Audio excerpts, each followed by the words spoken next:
So first things first, I want you to get a Bible. If you don't have a physical Bible, then get your phone, download a Bible app, and go to Proverbs, because we're going to be learning some wisdom from the world's wisest king in Proverbs chapter 1 today. And if you came to be entertained, then you're on the wrong video, because today we're here to learn, we're here to gain knowledge. This is a community of men who want to become more like God. And this video, the information that we're going to learn is going to help you become a man of God.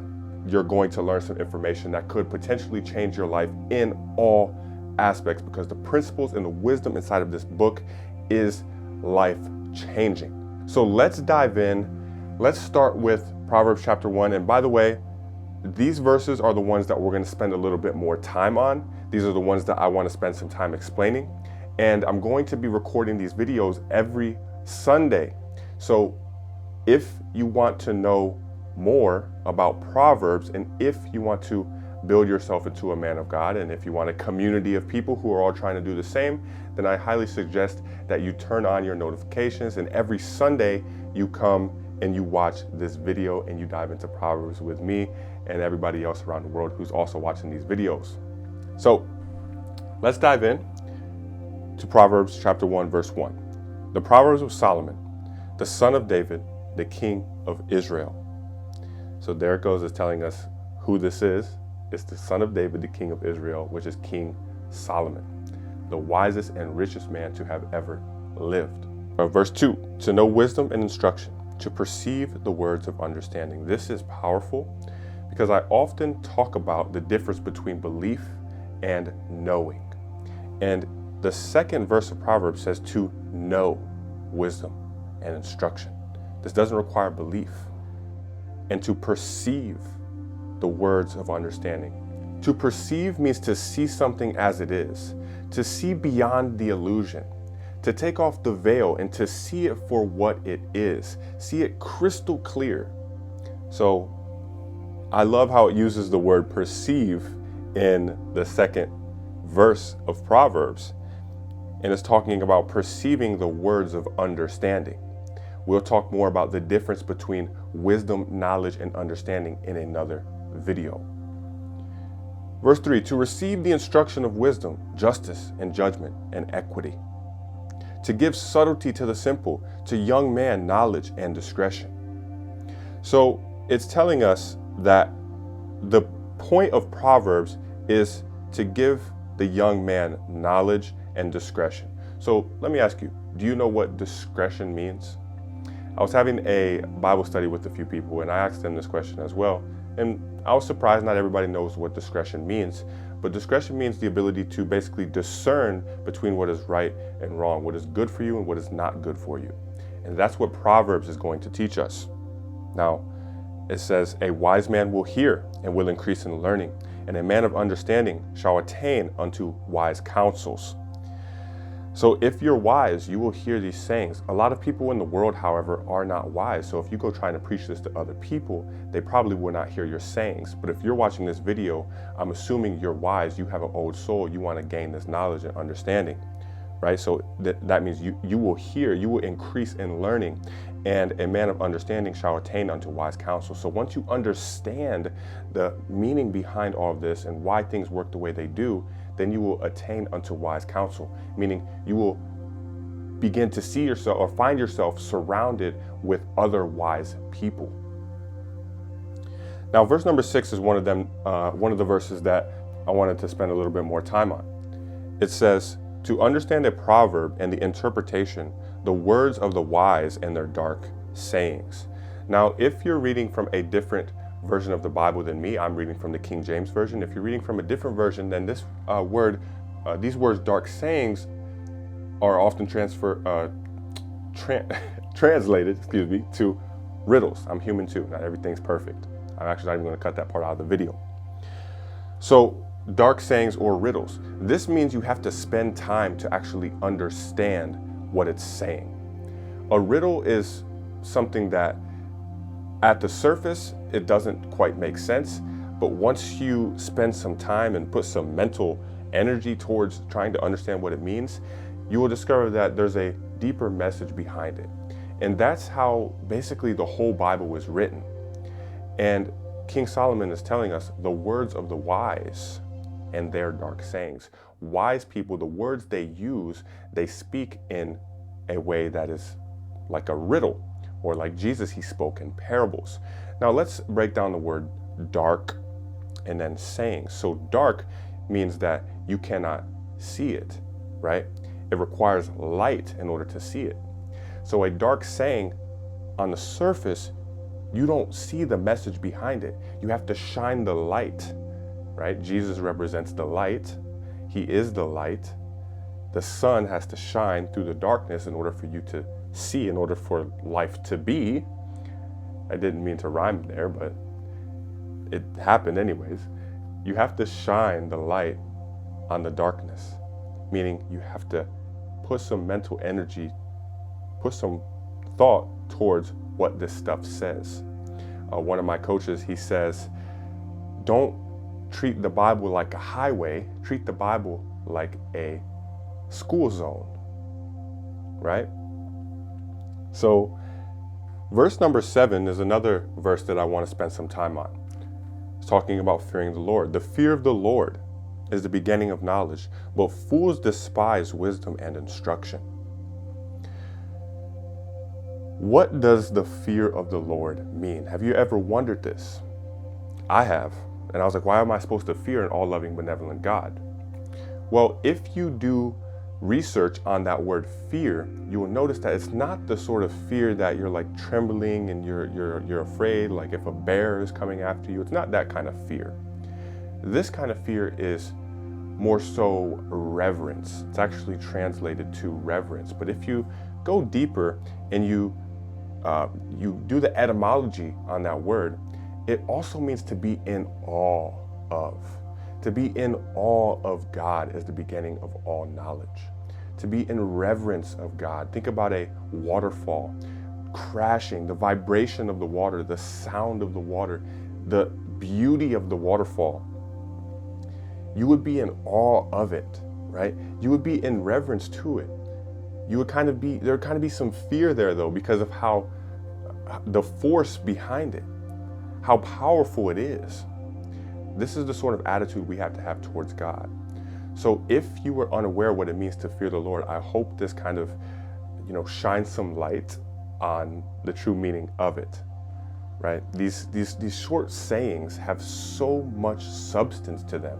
That's why I love the Bible. Now, verse 8, my son, hear the instruction of thy father and forsake not the law of thy mother. Listen to your father and mother, right? For they shall be an ornament of grace unto thy head and chains about thy neck. What does this mean? So imagine you have chains around your neck. First of all, everywhere you go, people will see the chains around your neck. But at the same time, it will be heavy, right? It will be noticeable. This is what the Bible is saying. An ornament of grace on your head. Everybody sees your head. That's the first thing they see when they see you. So it's saying, allow the law to be noticeable wherever you go based on who you are being, who you are within yourself. You will naturally show the law as if it's a chain around your neck and an ornament on your head.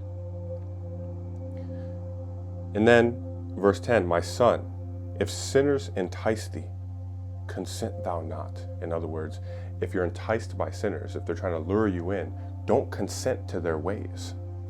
Now, this is another aspect of Proverbs, today's lesson, class, video, whatever you want to call it, that I want to spend some more time on. And it's chapter 1, verses 10 through 19, which talks about basically do not follow sinners. It gives us some wisdom and knowledge as to what happens if we are to follow sinners, the consequences behind the actions that we take.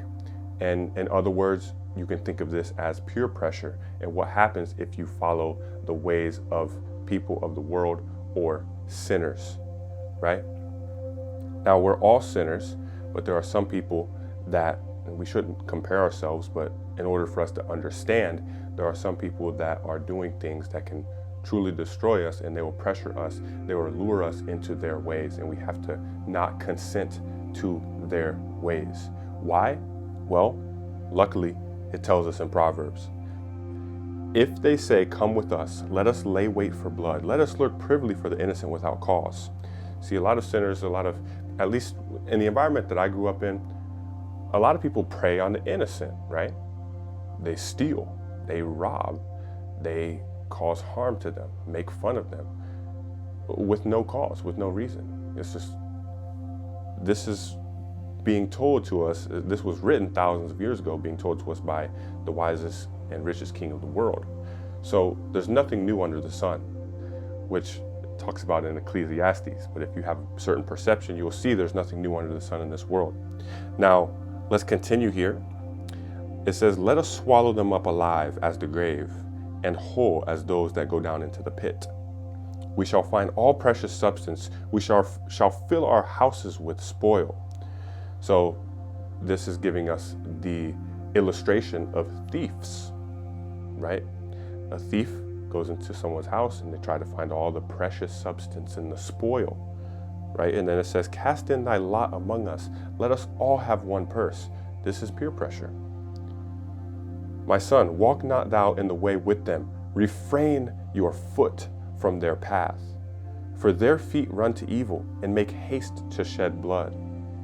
So it says, do not follow their path. Refrain your foot. I love how the Bible gives us illustrations so we can think. It's like, refrain your foot. Let's just imagine your foot taking that one step to go with them. It's saying refrain from taking that step, right? The very basics. Don't even take a step towards them. Keep your foot where it is. It says, for their feet run to evil and make haste to shed blood. Surely in vain the net is spread in sight of any bird. They're out to trap people.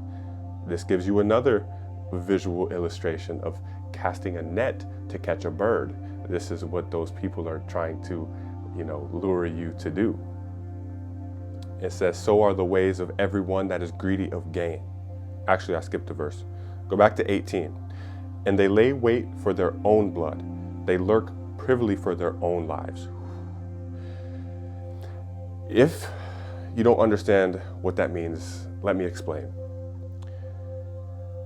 It just gave us an illustration of these people laying wait to shed the blood of other people, to rob and steal from other people. And then it tells us they're actually laying wait for their own blood, right? For their own lives. They're preying on themselves because there's no difference between me and you. There's no difference between anything. We're all one. We're all one body of Christ. So when you're causing harm to someone else, you're actually causing harm to yourself because all is one. And this is what Jesus was trying to teach us as well. And this is why the second greatest commandment is to love thy neighbor as you love yourself. So when you're hurting someone else, causing harm to someone else, you're actually doing it to yourself. I love how Proverbs teaches that. And then verse 20, it says, or verse 19, it says, so are the ways of everyone that is greedy of gain, which taketh away the life of the owners thereof. So this is the way of people who are greedy. They have no regard for anybody except for themselves. And when you have no regard for anybody except for yourself, you think that you're adding to your own life, but you're actually taking away from your own life. When you take away from someone else, you're actually taking away from your own life. And just like when you give to someone else, you're actually giving to yourself. It's just the way the universe works. And it's written beautifully in Proverbs for people who take the time to understand what it's truly trying to tell us. So with that being said, I hope you gained some value from today's video. Next week, we're going to dive into the second half of Proverbs chapter 1. We only went through the first 19 verses. The next half of Proverbs chapter 1 is just as powerful. So make sure you join us next week. Subscribe, leave a comment down below as to how this video resonated with you and what was your favorite part. Feel free to leave a comment down below. Maybe even share your favorite verse that we went over today, and any parts that I sort of shine some light on and help you understand on a deeper level. And again, shining light, right? Shining light on those dark sayings. So with that being said, that's all. Again, subscribe, hit the like button, leave a comment down below, and I'll see you in the next video. Much peace and love.